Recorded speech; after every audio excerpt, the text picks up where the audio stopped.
We now join head of the CCN Business Desk, Anthony Wilson, for the latest on Petrotrin's pension plan. So, Mr. Warwick, first of all, what is the size of the deficit? Thank you very much, Anthony, for having me. You're talking about some $1.5 billion in deficit. And just to say very quickly that indeed this pension plan is in jeopardy at the moment. Now, just so that we're very clear, the pension is deferred earnings. This is contributions that would have been made by the workers themselves, and it guarantees them a pension for life upon retirement. It also guarantees their spouse for some 15 years of the pension if the pensioner should die. So if they died 1 year after retirement, the spouse will get some 14 years guaranteed in pension. So we're talking about deferred earnings. This is the property of the workers. Right. Why is the pension plan in deficit? Because they closed the company, and once they have done that, it meant that the workers are not able to make the contributions. Remember, the pension is really contributions made by the workers themselves. And we warned the government that closing Petrotrin would have a negative impact on the pension plan. So the first thing is that by sending home those workers, it means that there are no contributions coming into the plan. And secondly, the actuarial reported that they will need to make an injection of some $250 million initially and $135 million per year for 10 years in order to fill that deficit.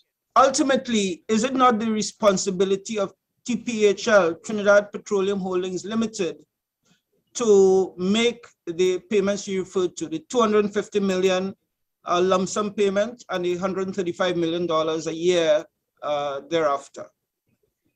Anthony, they are obligated to do that. They have to make good on those payments.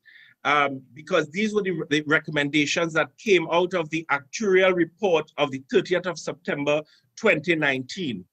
In order to keep the plan sustainable, they made it very clear that TPHL has to put in $250 million initially and then $135 million per year for 10 years in order to keep the plan viable. If they do not do that, then the plan is in jeopardy, which is why the union would have written asking and requesting information about the status of the plan simply because there's no pension plan management committee in place. So in fact, what is happening is that you have the trustee, Republic Bank, basically doing what it wants with the workers' money.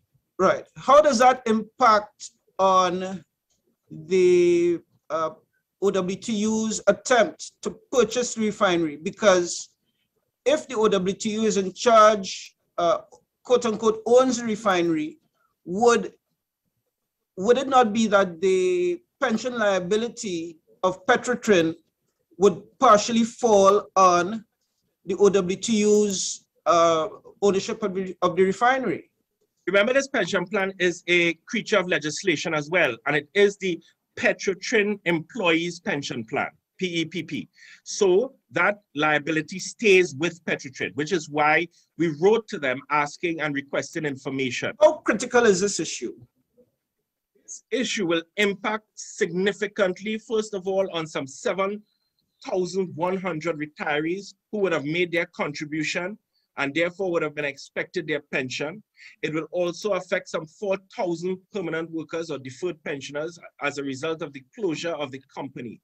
So you're talking about people who would have worked their entire life at Petrotrin on even its predecessors, and therefore would have made their contribution to have their pension.